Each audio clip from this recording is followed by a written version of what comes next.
Iya, Sar. Ayo. Ayo.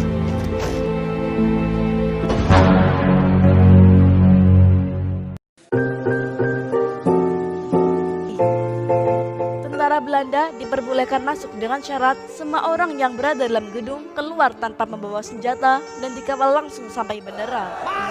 Baku tembak antara Belanda dan pemuda Indonesia pun terjadi. Banyak korban berjatuhan termasuk Harun, santri Tebu Ireng.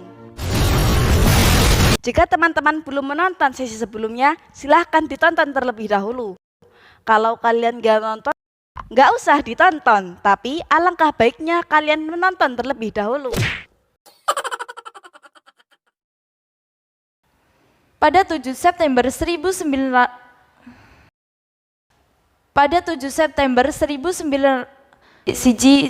bukan 7 September tapi 7 Desember 1942. Oh pancen. Oh iya rata mateni ya, lali kayak serap-serap. Oke guys. Pada 7 Desember 1942, Saiko Sikikan mengumpulkan 32 ulama dari Jawa dan Madura di gedung Istana Gubernur untuk membahas latihan kiai yang akan diadakan pada 1 Juli 1943. Kemudian, Jepang pun membubarkan MIAI atau Majelis Islam ala Indonesia dan mendirikan Masyumi atau Majelis Syuro Muslimin Indonesia di bawah pimpinan Kiai Haji Hasyim Asy'ari. Mereka pun meminta maaf atas kejadian yang menimpa Hadratus Syekh dengan alasan perbedaan tradisi. Pada 1943, di Denaran, Nyai Masruro berbincang dan mengingatkan kepada Sari yang akan dipersunting oleh Harun. Ingat ya nak ya, perempuan itu ibaratnya pakaian buat laki-laki. Menghangatkan di musim hujan, meneduhkan di saat kemarau. Qabiltu nikaha wa taswijaha Sarina binti Mudin bil mahril maskuri kalan.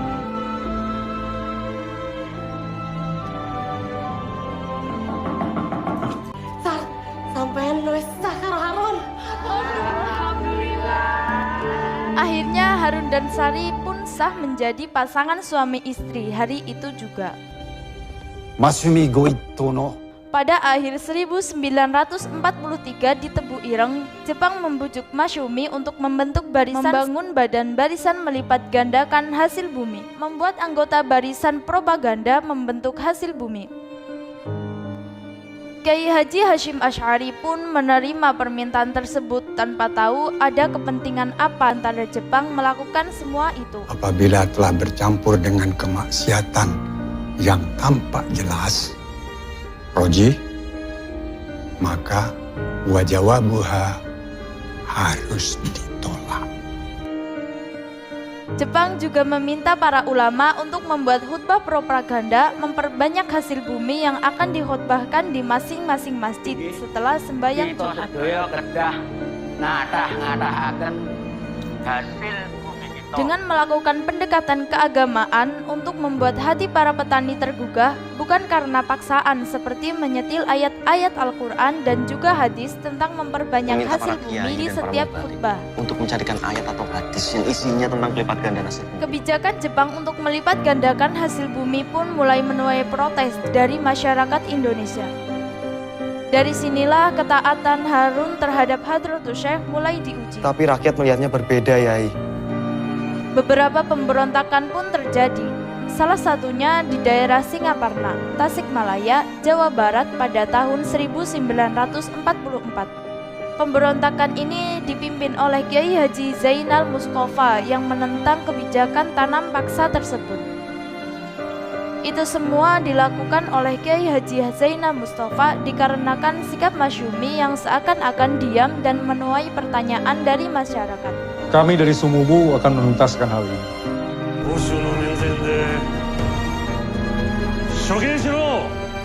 Hingga kemudian Kiai Haji Zainal Mustafa dihukum penggal oleh Jepang di pesisir Ancol. Dengan terbunuhnya Kiai Haji Zainal Mustafa membuat Harun tidak mempercayai dan bersikap suudzon terhadap Kiai Haji Hasyim Asy'ari karena tidak mau turun tangan.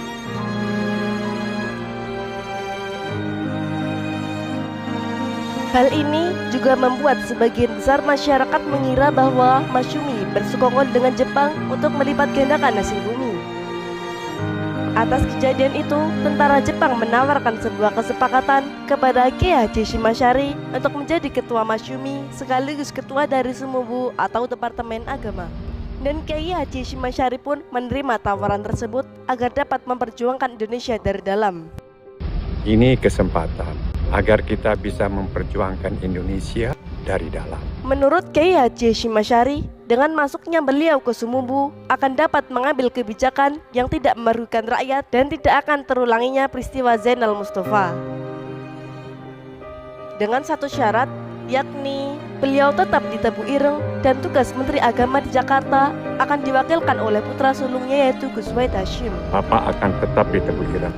Saiko Shikikan membacakan pengumuman janji kemerdekaan Indonesia oleh PM Kalso di Tokyo karena kedudukan Jepang mulai goyah dan mereka membutuhkan dukungan lebih besar dari rakyat Indonesia.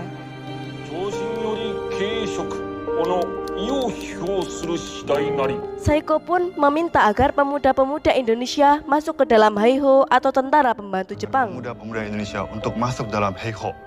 Heiho adalah tentara pembantu pasukan yang terdiri dari bangsa Indonesia yang dibentuk oleh tentara Jepang di Indonesia pada masa Perang Dunia Kedua. Namun, Kiai Haji Shimashari menolaknya dengan alasan para pemuda tidak akan mau dengan penawaran tersebut untuk berperang di negeri orang. Santri tidak akan tertarik untuk berperang di negeri orang. Kemudian, Jepang menawarkan pelatihan militer untuk pemuda-pemuda Indonesia dengan perjanjian akan memerdekakan Indonesia. Beliau pun menerima penawaran tersebut dengan syarat hanya untuk menjaga pertahanan dalam negeri, tidak untuk masuk Heiho, melainkan berdiri sendiri, membentuk barisan sendiri yaitu Barisan Hizbullah.